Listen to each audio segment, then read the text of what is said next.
That's the thing. Right.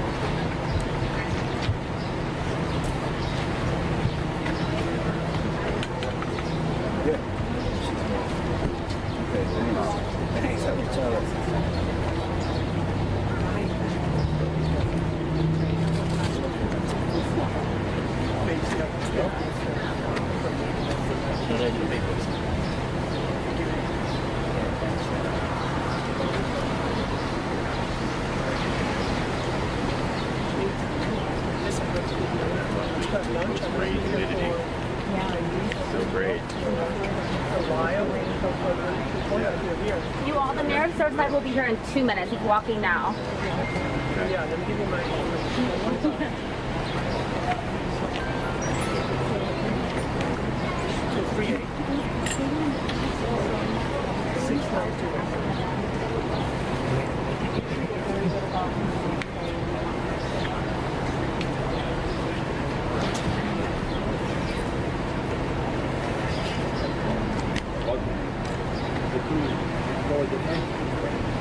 What?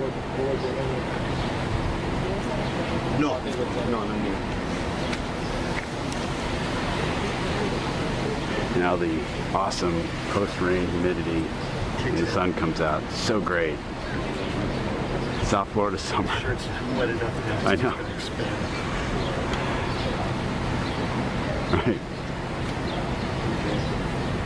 But comfort yourself by telling you it's good for your skin. Your skin stays moisturized. Yes. Oh, but my skin is so moist. Look at my complexion, so moisture. So full of moisture. So soft. Tell it to the crow's feet. Right.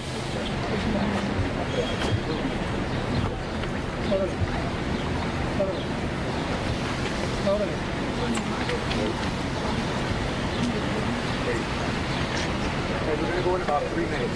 The mayor of Surfside's about 3 minutes away.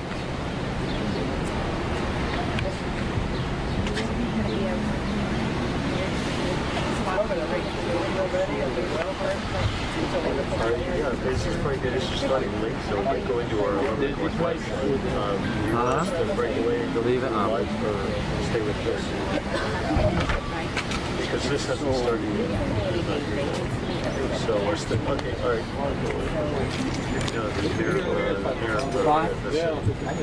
Sorry, man.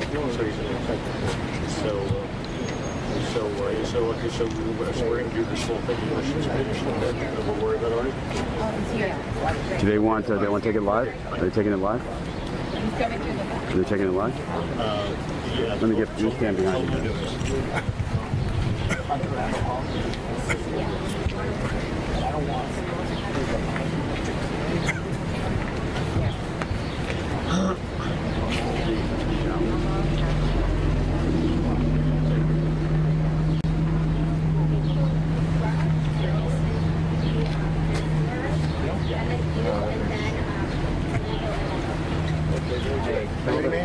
Good morning. That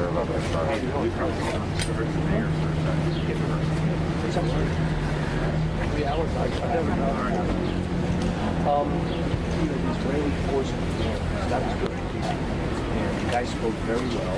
Everyone have their shot.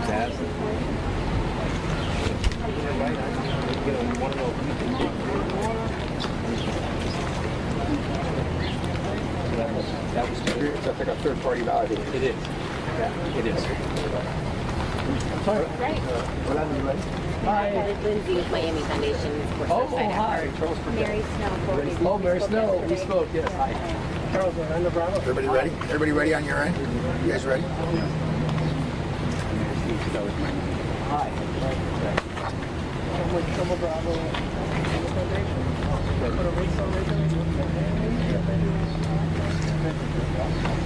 Good morning, everyone. I'm here with Mayor Burkett, the mayor of Surfside. I'm Francis Suarez, the mayor of Miami.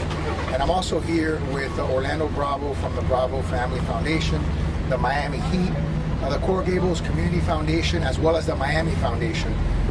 Those organizations have come together to create an organization called Surfside.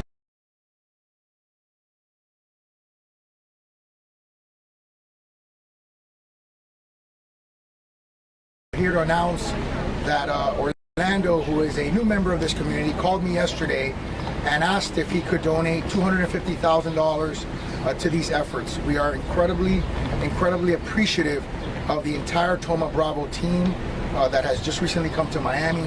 Orlando, who is a new Miamian, but this is a tragedy of international proportions. It is a heavy and dark cloud over our community because there are so many people affected that many of us have friends and family members who they know that were in the building. So the shock of what is transpiring and the recovery efforts are still very raw for this community, and we're humbled by all the support that we've received. I'm just going to say it very briefly in Spanish, and then I'll have Mayor Burkett say a few words. Estoy aquí con el alcalde de Surfside, Mayor Burkett, tanto como con Orlando Bravo de la Fundación Bravo y Toma Bravo, que es la compañía con cual él es un miembro y un fundador. Él es una persona nueva en nuestra comunidad y los esfuerzos de él junto con el Miami Heat, con el Coral Gables Community Foundation y la Fundación de Miami han combinado para establecer un fondo que ha recaudado más de $750,000. Hoy estamos anunciando la donación de Orlando Bravo y de su fundación de $250,000 que ya nos lleva a $1 millón para los esfuerzos de ayudar a las personas afectadas por esta gran tragedia. Esto es una tragedia que es un nube sobre nuestra comunidad. Hay tantas personas afectadas que yo he interactuado y conversado con tantas personas que tienen miembros de su familia o que conocen a alguien que estaba en ese edificio. Así que tenemos que mantener nuestras oraciones vigentes. Obviamente estos fondos son importantes para ayudar con la transición de personas que necesitan lugares a donde hospedarse y también para tratamiento psicológico para las personas afectadas por esta tragedia. Así que para mí es un gran orgullo haber recibido la llamada de Orlando que decidió hacer esta donación tan generosa. Gracias. Good morning, everybody. I just came from the family briefing up the street at the Grand Beach Hotel. The room was packed with loved ones who are waiting to hear about their relatives. There was encouraging news. We had the Israeli team that arrived just this morning. They were asked some questions, including whether or not they thought the Miami-Dade team had been doing a good job. The gentleman who was speaking, the head of that search and rescue team, did not hesitate a moment and said they've done an excellent job, which is a great relief for the family and a validation, but something we probably already know because the Miami-Dade team is a world-class search and rescue team, and we were very lucky to have them. I'm here today. I'm excited to be here, and I thank Mayor Suarez for inviting me to come and talk today because we've got relocation issues. We've got issues with respect to gaps in funding that sometimes don't work with the FEMA and the other guidelines. This funding is much more flexible, and as you may have heard, we have a sister building to the collapsed building, which is identical almost, built at the same time by the same contractor, probably with the same materials. And we've got residents who brought that to my attention early and have been asking me if their building is safe, and I've not been able to answer that question for them. And given that, I reached out to Senator Scott and Mayor Cava, who were both incredibly supportive, and it was decided that we would not evacuate the building, but give residents the choice and offer them an alternative because of their justified fears of living, at least for right now, in a building that they don't understand or don't know is safe or not.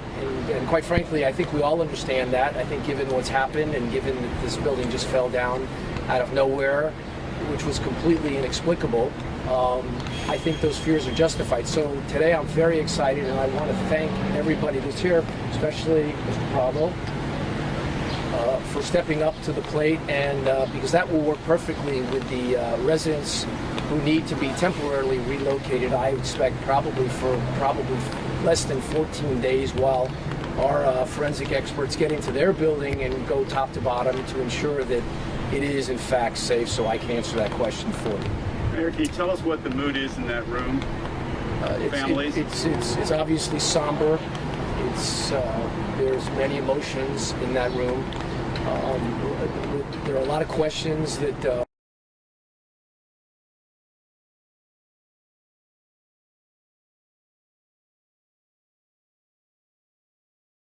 I asked them what they needed, and they said they needed less politicians coming to talk. And they wanted to hear from the experts and the rescue teams that were doing the work, and they wanted their questions answered. So fortunately, Mayor Cava was in the room. I reached out to her and let her know that that was the request. She immediately, to her credit, grabbed the chief, the fire chief, brought him over, and he went on to brief the families, which was much appreciated, and then further committed to do it every 4 hours thereafter. So can you tell us, has there been any decision yet on when this becomes a recovery operation and not a search and rescue operation? This is going to be a rescue operation for the indefinite future. We are not stopping until we pull every resident out of that rubble and reunite them with their families. That's not a thought we're having. We have two objectives now, and that is to support the family and to stay focused, to keep those rescue crews on that pile of debris, bringing out residents. We have waves and waves of rescue teams that are ready to step up. It's happening 24 hours a day, 7 days a week, and it will continue to happen until we get everybody out. Now on that complex, the tower that's still standing, we spoke to a lot of people who have all their goods and belongings in those apartments they were evacuated from.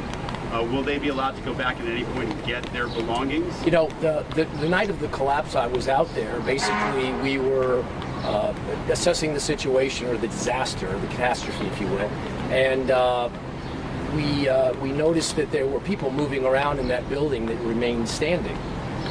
We were told to step back because it was likely that that building was going to imminently collapse. And as we moved back, the first responders and the search and rescue people surged forward into the building and brought people out, went room to room. Now, you've got to understand what's going on there. We've just been told the building's going to potentially fall down, and those folks run right into the building to save lives. That's something that we all, as Floridians, need to be very proud of, and there'll be a day to recognize those folks, but that's not today. Today, we're focused on bringing people out of that rubble. So will this money that's being raised? Yeah. The governor promised to give us all the resources we needed, and he has delivered. We have, you can walk over from a distance and even see at that site, there's equipment there that you can't imagine. So we really don't have a resource problem. I've had calls, I've had a call from the White House, I've had a call from Speaker Pelosi. Both of our U.S. senators have called me and talked to me, and as a matter of fact, Senator Scott calls me almost every day and just says, hey, it's Senator Scott, if you need anything, don't bother calling me back unless you do. So there is a focus on this. Further, obviously the governor is laser focused on this. Debbie Wasserman Schultz has been on this like you can't believe. So has obviously the county mayor, who's been astounding in delivering. We're drowning in resources. We don't have a resource problem, we have a luck problem.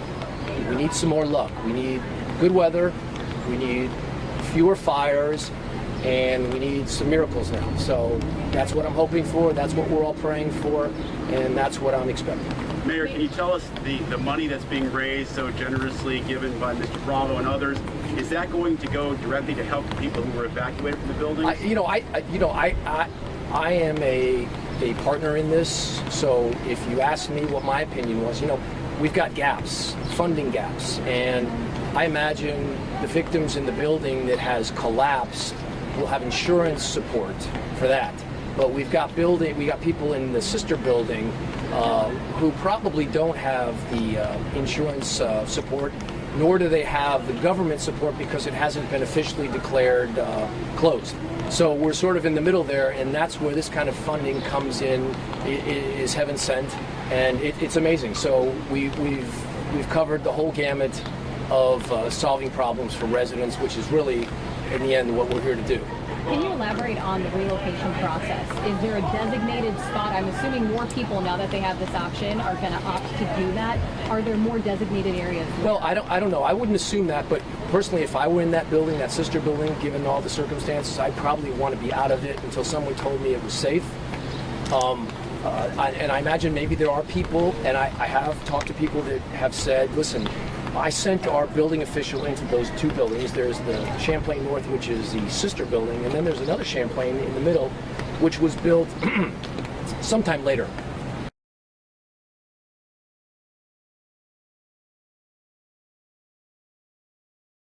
Nearly identical. I think I've heard from people that have said, listen, I'm comfortable that your building official was here and basically called me yesterday and said in so many words that, you know, when we walked through, nothing jumped out at us that seemed overly problematic. However, having said that, the condominium association is bringing in a team of engineers this coming week to pour over that building. So it's nice that we can give those residents the choice, because they shouldn't have to sleep in a building that they're fearful of. Do they get to pick where they go to? Again, that's a logistical question, and I think that's yet to be worked out. Okay. Mayor, can you But I will tell you, in response to your question, we relocated the families from the building that collapsed into hotels nearby. And there are some family members who are asking to have access to that area where the rubble is. They want to get closer to it. I've supported that, and I've voiced my support for that, and I think, again, to her credit, the county mayor has heard that, and I believe those arrangements are being made for the family to get close to their loved ones and say some prayers and have some private time at the site. So I'm very happy that that's happening.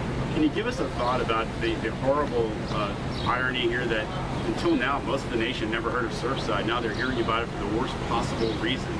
As mayor, have you had time to reflect on all this? No. Thank you very much. Yes. Well, good morning, everyone. And I'm sorry that I'm meeting many of you under these circumstances. Robert, can you tell us your first name? I'm sorry. My name's Orlando Bravo, and I'm the founder of the private equity firm Thoma Bravo. And I'm going to tell you why I'm here. I'm new to the Miami community. I permanently moved here at the beginning of the year to help build Thoma Bravo in Miami. In doing so, we were welcomed by my friend, Mayor Suarez, and very quickly we have become part of this open, diverse, hard-working community that has welcomed us. Now, as part of my philanthropy, some years ago I started the Bravo Family Foundation. And let's talk about that funding gap that you spoke about so well. Our foundation started out of a crisis. I'm from Maya West, Puerto Rico, and the crisis was Hurricane Maria. And at the time, a day, 2 days after the natural disaster, there was no government help. Not because the government was inefficient, it was just because it takes time. There was no insurance help because it takes time. So our foundation stepped in and helped a number of local communities hold it together before permanent help could come in. That's the point. And the one lesson that I learned from that I tell young people that want to be involved in philanthropy and want to give back to their communities, the one thing I say, if you have something that's very personal to you, that hits family, friends, communities, if you don't do something about it, nobody's going to do anything about it. So here we were in our new community in Miami. This horrific event happens. I call Mayor Suarez. We want to do something about this, our foundation, and within 5 minutes, there was a system, a place you could give money to, a place that you could trust that the money would be used for families. And our capital and our gift and our contribution is focused primarily on filling that gap until insurance and other help arrives to help these families live and cope. And secondly, to provide mental health services for that long period of time that people are going to need to work through and cope with this. And I'm going to end with two messages. Number one is to the families of the affected victims. We are so sorry for what happened and for what you're going through. And know that the entire community, including new ones like us, are thinking of you and we have your back. And the second thing is for those thinking about contributing and getting involved. The funding gap is huge. And remember, if you don't do anything about it, nobody else will. Muchas gracias. Voy a decir un par de palabras en español. Soy Orlando Bravo, el fundador de la firma Thoma Bravo. Me mudé a Miami, soy nuevo aquí. Me mudé a Miami al principio del año con mi equipo de la firma de capital privado para empezar a crecer la compañía aquí con raíces en Miami. También soy el fundador de la familia Bravo, de la Fundación Bravo, y empezamos durante el huracán María a ayudar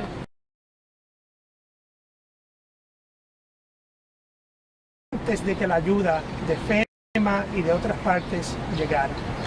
Y aquí hay lo que se llama, lo que dije en inglés, un funding gap. Todos los ciudadanos de la comunidad deben de estar involved con lo que está pasando. Y es muy importante saber que cualquier pequeño gift hace una cosa tremenda para la comunidad. Y para las familias, estamos muy tristes por lo que ha pasado y quiero que todos sepan que la comunidad está detrás de ustedes. Muchas gracias. Si me permite una preguntita, Orlando. ¿Cuán importante es para la organización hacer este tipo de donativo en estos momentos? Y el mensaje quizás, o el ejemplo que usted brinda al resto de la sociedad, ¿y qué pide usted al resto de la comunidad quizás, o cómo pueden personas contribuir a lo que está pasando a través de su fundación? Muchas gracias por la pregunta. Es súper importante capital privado y fundaciones e individuos que contribuyan ahora, porque lo que pasa es que las organizaciones más grandes, insurance, gubernamentales, son buenas pero se tardan tiempo y estas causas empresariales hacen un beneficio de un need de ahora y ahora es el momento. En 6 meses no es el momento, ya la ayuda permanente está ahí. Así que es tan importante y nosotros como fundación tenemos una misión muy grande, una misión de ayudar a gente jóvenes de muchas diferentes maneras, pero somos empresarios y en momentos de crisis en nuestras comunidades podemos step in y ayudar. Y otras fundaciones que lo han hecho también nos inspiraron a nosotros. Hay muchas que ya contribuyeron y hay muchas más que van a contribuir. Gracias. Alcalde, usted hablaba de cómo usted y otras personas, amistades, fueron impactadas de una manera u otra porque tienen amistades o conocidos en ese edificio. ¿Qué hace o qué está haciendo, además de, me imagino, vincular nuestra organización y traerlo aquí a la ciudad de Miami para ayudar a estas víctimas? Nosotros estamos apoyando los esfuerzos del condado. Muchos saben que tenemos un equipo de búsqueda que estaba activado ayer y estaba en el sitio desde de las 12 del mediodía hasta las 12 de la noche, la medianoche. Estamos listos a apoyar los esfuerzos del condado para rescatar a víctimas de esta gran tragedia, pero puedo decir que hay una depresión colectiva sobre nuestra comunidad que no es específico a un borde de ciudad. Y esa depresión tiene que ver con la cantidad de gente afectada por esta tragedia. No se siente como si hay 150 personas sin encontrarlo. Se siente como si es 150,000 por el impacto, por las vinculaciones de personas a las personas que están afectadas. Yo personalmente conozco varias personas que estaban, que conocen o que estaban adentro del edificio. Y eso es algo que yo creo que no es normal en un incidente como este tipo y ha afectado íntimamente a muchas personas y yo creo que todo el mundo se siente personalmente afectado. Steve from the Beat. Steve, if you want to say a few words. So this is a time when a community needs to come together, and that our community has. When we at the Miami Heat first heard about this Thursday morning, we couldn't act fast enough and jump into action to bring down supplies, water, and food. And our partners, World Central Kitchen and Direct Relief, were here right away with us, and they're still here today. It's heartwarming to see all the supplies that everyone's been giving, and it was especially nice to have Heat player Tyler Hero and our assistant coaches Chris Quinn and Eric Glass with us first thing in the morning on Thursday. We understand now that money is what is needed. We're listening and we're hearing the needs of so many. On behalf of the Arison family, the Riley family, the Miami Heat, the Miami Heat Charitable Fund, the Miami Foundation, Coral Gables Community Foundation, and the many foundations that collectively work together to create the supportsurfside.org link, I'm so pleased to say that as of yesterday, we raised $750,000 in just a few days from these guys kickstarting the relief efforts on Thursday. So now today, I want to personally thank Orlando and the Bravo Family Foundation for that generous donation of $250,000 to get us over the $1 million mark. Thank you. This is our community. This is a place that we all call home. We hold our family close, and we pray.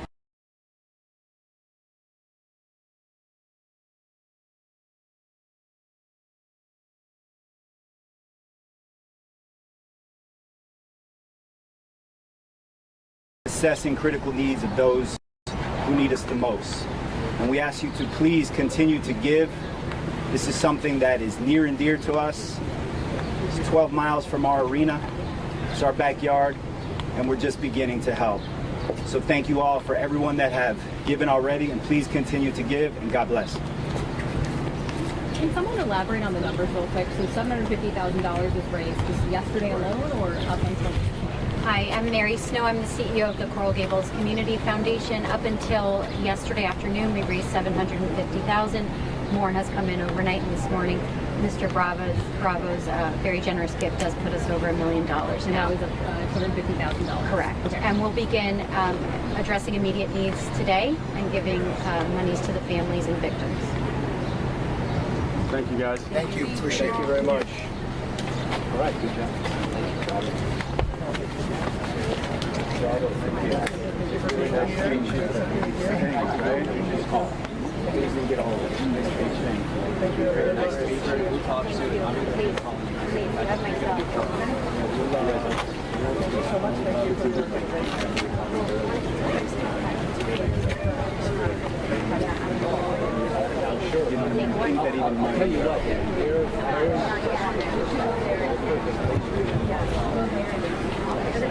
Right, all I want to know right now. Right, I'm saying if there's anything that you think. Yeah.